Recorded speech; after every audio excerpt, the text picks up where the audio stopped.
Eu sou o Paulo Merlini, sócio fundador da Paulo Merlini Architects, hoje com mais 2 sócios e com uma equipa atrás que nos dá todo o apoio. O nosso processo criativo sustenta-se na filosofia Assise More.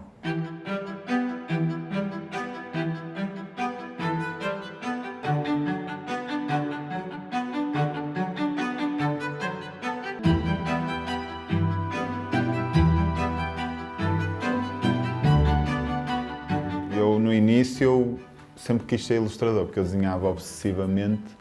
E eu acho que um dos responsáveis foi o meu pai, porque ele fazia-me quando eu era pequenino, e para eu me calar. Eu sentava-me no colo e estávamos lá na mesa a almoçar, a família e tal, e ele fazia-me um risco numa folha e eu depois tinha que desenhar qualquer coisa a partir dali.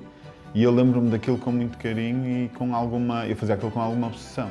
Eu, se estivesse nas aulas, estava sempre a desenhar, a aula toda, que era uma forma de me ajudar a concentrar, mesmo desde os 3 aninhos até à faculdade. Sempre achei que ia ali para a ilustração.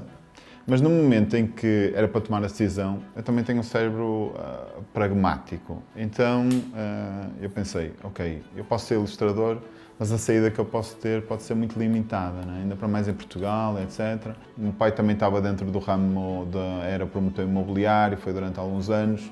O meu irmão era engenheiro, então eu vi ali o cenário e disse, não, vou para a arquitetura, porque eu percebi que o que eu gostava não era tanto da ilustração em si, e que ele era uma expressão de criatividade. O que eu gostava era de criar, e efetivamente o que eu gosto mais é de criar. Para ser sincero, o primeiro ano achei interessante, gostei da arquitetura, o segundo e terceiro andei ali um bocado, será que é isto? Mas depois no 4º ano apaixonei-me, e lembro especificamente quando é que foi. Foi numa aula de economia, estava a resolver um projeto e percebi, eu lembro-me exatamente da sala em que foi, etc. Por isso aquele foi um momento para mim, eureka.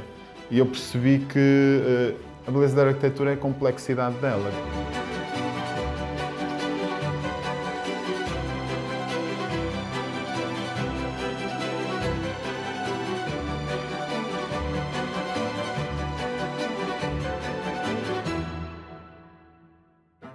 Para mim, a arquitetura é um processo de raciocínio e não necessariamente os raciocínios de alguém estão sempre certos. Eu às vezes vejo o raciocínio, que é um edifício, para mim é um conjunto de ideias que se estrutura num raciocínio, não é? E há raciocínios que eu considero que, ainda que a pessoa que tenha tido tenha validade, não foram muito bem conseguidos, podem ser conseguidos desta forma. Então, eu sou mais fã das ideias e dos raciocínios e da forma como é que eles se conjugaram, qual foi a lógica atrás.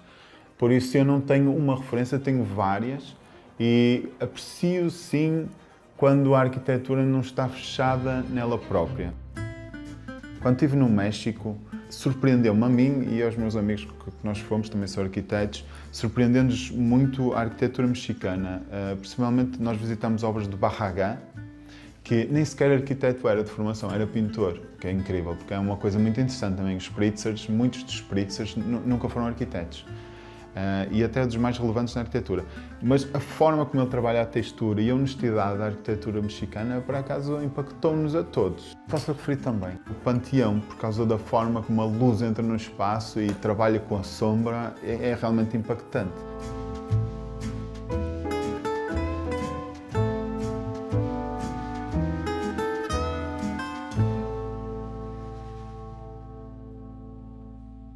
Eu queria encontrar um denominador comum de uma arquitetura que eu pudesse fazer cá em Portugal, ou na China, ou nos Estados Unidos, onde fosse, e que ela apelasse a toda a gente.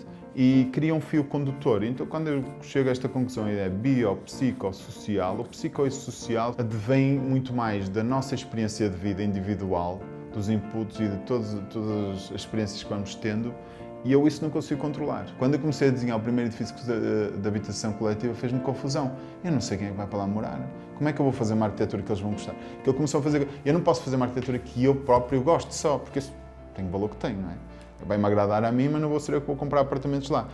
Então, eu fiz essa análise e cheguei à conclusão que o psico e social eu não consigo controlar, a não ser que vá desenhar uma casa para um cliente privado. Eu faço-lhe as perguntas, percebo a personalidade dele. Então o que é que sobe? O biológico. E a biologia é esta máquina, não é? Como é que ela funciona, o que é que nos faz ficar felizes, porque é que ficamos felizes, o que é felicidade, o que é um mal-estar, etc. E tentar desenvolver uma arquitetura que, com consciência do que é que ativa estes mecanismos internos, introduzi-lo. Ou seja, eu posso introduzir determinadas coisas. Eu posso dar um exemplo que é o mais óbvio, parece-me a mim, que até se dá um nome a isso, é biofilia, mas há outros exemplos, não temos que ir por aí. Todos nós sabemos que quando estamos no meio da natureza, nos sentimos tendencialmente mais relaxados, não é? Basta dizer, opa, eu estou a precisar relaxar, vou para o meio do campo, etc. Ninguém diz, vou para o meio da cidade, estou a precisar relaxar. Faz exatamente o oposto. Mas porquê é que isso acontece, não é? Pois há um motivo histórico, a psicologia evolucionista explica isso, eu não vou estender, mas sabemos que isso acontece. Eu, quando estou a desenhar uma clínica dentária, ninguém tira para dizer, ei, vou dentista, estou super contente de ir lá. Há sempre um nível de ansiedade associado. Eu sei que numa clínica dentária, tal como fiz a minha segunda obra que eu desenhei de interiores, eu pus lá uma série de vegetação na sala de espera. Porque aquele momento, o que eu entendo é, chega a recepcionista, sim senhor, espera aí um bocado e a tensão começa a aumentar, não é? O stress começa a aumentar. Mas eu sei que se eu tiver ali natureza e plantas à volta, eu estou a ativar um mecanismo biológico que os ajuda a relaxar. Ou seja, a ideia é criar espaços que manipulem a biologia, estes mecanismos que nós temos, que nos são familiares a todos. Nós damos-lhe um nome, de Us is More. Us, nós o ser humano. O ser humano, quando nós queremos criar uma arquitetura mais assertiva, que seja válida para o chinês, para o japonês, para o americano e para nós temos que entrar com a informação acerca da nossa própria biologia. Nesta obra, a nossa filosofia criativa acaba por estar naturalmente integrada. Vamos pegar na questão da natureza mais uma vez. Aqui na envolvente temos aqui uma mata, aqui mesmo em frente, que é uma mata secular. Os padres, foi esta história que nos contaram, sempre que iam viajar e saíam, traziam sementes lá de fora, umas sementes de árvores que gostavam, e iam plantando aqui nesta mata. Então esta mata tem aqui uma variedade enorme de vegetação que a torna única, não é? E quando nós estamos na Covet, dentro dos espaços de trabalho, nós como temos 2 ou 3 níveis de escritórios, nós conseguimos visualizar essas mesmas árvores a vários níveis. Um ao nível das copas, outro ao nível da base das árvores e sentimos lá no meio da natureza. E por isso, a nossa intenção aqui foi, no fundo, respeitar esta mata e potenciá-la e trazer esta força e esta beleza para o interior, para quem está a trabalhar, estar ali num ambiente super tranquilo e super relaxado. Nós chegamos a esta solução porque o cliente abordou-nos no sentido de criar uma ampliação para a empresa deles. Aquilo já tem bastante espaço, mas estavam a crescer e precisavam de mais espaço. E queriam fazer, a proposta deles era fazer, este volume é como se fosse uma estrela de 3 braços, vamos dizer, e eles queriam colocar no espaço entre 2 dos braços um volume todo em vidro e etc. Só que isso ia destruir este edifício. Está bem desenhado, o edifício original, e tem até algum poder icónico, não é? Tem uma forma icónica. E eles, ao pedir-nos para desenhar este volume, nós achamos que ia tirar força à primeira peça. Propusemos que a nossa arquitetura passasse de uma forma muito mais diluída e quase invisível, para que a peça se continuasse a sobressair. Então propusemos, em vez de pegar nesta área em altura, de diluí-la e parti-la em 2 pisos, que é quase como se fosse uma extensão da mata em 2 novas lajes que surgem e o edifício continua a estar ali em cima. Nós estamos lá em baixo, escondidinhos, com uma relação com a mata, e o edifício continua a viver por si próprio. E foi o facto de eles nos terem pedido para desenhar um edifício que ia bloquear, que nos fez raciocinar que isso não fazia sentido, fizemos o processo ao contrário, e acabou por surgir isto. A forma curvilínea dele advém também do facto de querer respeitar algumas árvores que lá estão, então nós achamos que era a melhor forma de o fazer de uma forma natural e fluida. Em termos de materiais, a coisa é muito simples. Nós temos o betão, as lajes em betão, que têm muita expressão, não é? Aquilo vale muito da imagem formal, da forma das lajes, vamos dizer assim. Nós tiramos expressão dos limites e desenhamos a peça assim. Temos o vidro, e o vidro aqui é muito importante para aquela relação com a mata, não é? Queríamos que aquilo fosse o mais aberto possível, porque eles estão ali a trabalhar, mas estão em total privacidade, ninguém os vê de lá. Claro que nós insistimos ali no vidro curvo, que acho que fez toda a diferença. E o terceiro elemento era... Nós gostávamos que aquela cobertura lá em cima fosse toda jardinada, né? Esse era o ideal. O edifício foi desenhado assim, porque era para dar depois um jardim e um espaço de estar. Conseguimos convencer o cliente a colocar ali alguns vasos grandes, vamos chamar assim. No fundo, são umas anilhas de tubo que são colocadas e depois nós colocamos lá a vegetação lá dentro. No fundo, foram estes 3 materiais, não inventamos muito mais aí.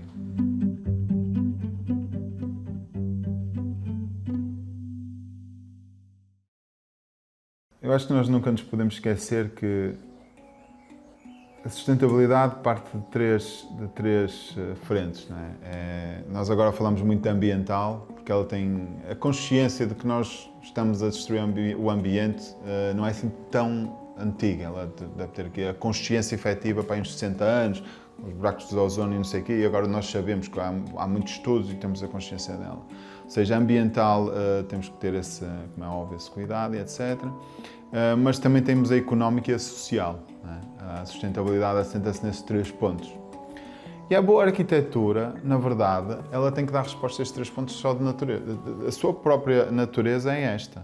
Um edifício bem desenhado. Eu dou sempre este exemplo, porque é o que me lembro. Quando estive na Índia, e eles têm lá uma coisa que são os fortes, que ele tem uma temperatura, devia estar para aí 43 graus, um calor abrasador. Estamos sempre a sofrer o tempo todo com a temperatura. E entramos naqueles fortes.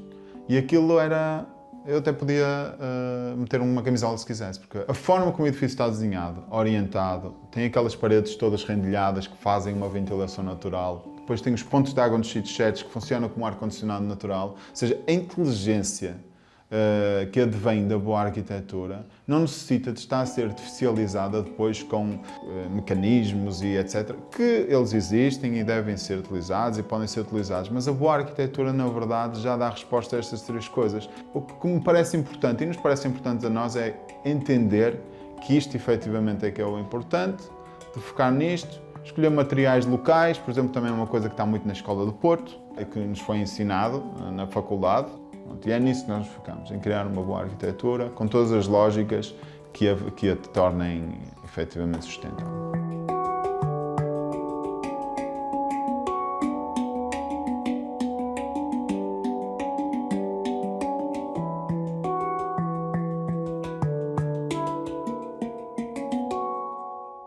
Uma das características mais relevantes da arquitetura é que ela tem a capacidade de se adaptar a diferentes programas, a diferentes épocas, a diferentes situações. Ou seja, a ideia de eu fazer um edifício e ele estar desenhado de tal forma, porque é possível fazer isto, que só possa ser aquilo e dificilmente possa ser outra coisa, não é sustentável.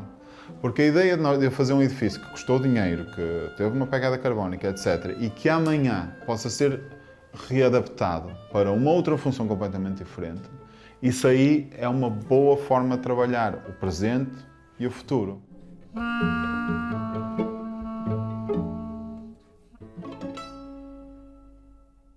A minha ambição é só, e eu posso falar por toda a gente aqui dentro, acho eu, a minha ambição pessoal, mas eu vou falar por mim, é que a minha arquitetura seja uma expressão da minha forma de pensar. Da minha, e eu quero dizer sempre aqui do coletivo, ok? Mas eu vou falar por mim. E eu só quero que os nossos edifícios sejam vistos, sejam uma expressão de como nós pensávamos.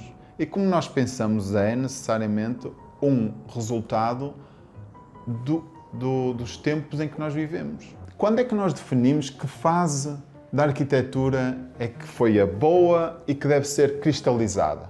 Diz, não se mexe naquela arquitetura. Ou seja, eu estou a dizer isto um bocado como advogado de porque eu entendo algumas premissas deste argumento. Mas porquê é que nós devemos dizer, foi em 1800 que a cidade de Porto, ou o que for, foi bem desenhada, então ali ninguém mexe. Aquilo foi uma expressão do pensamento da altura, de uma dezena ou centenas de arquitetos, se calhar dezenas na altura. Agora, ela tem que ser uma expressão do que nós fazemos. Para que daqui a 100 anos alguém diz, olha como eles pensavam, olha os materiais que eles tinham, olha os raciocínios que eles fizeram. E espero que, tal como uma boa música, um bom filme que se tornam clássicos e que depois nunca mais acabam, independentemente de sejam ouvidas agora ou daqui a 100 anos, ou se ouvimos um Bach, um Chopin, ou o que for, continua a ser uma boa música que estava bem estruturada, porque a lógica está lá. Nós conseguimos entender que aquilo tinha um contexto, foi uma expressão de uma fase da história, mas continua a ser válida. Pronto, essa é a ambição, no fundo, é que as coisas fiquem e que tenhamos orgulho, que os meus filhos, que não os têm ainda, mas que tenham orgulho no que o pai, o avô ou o bisavô fez.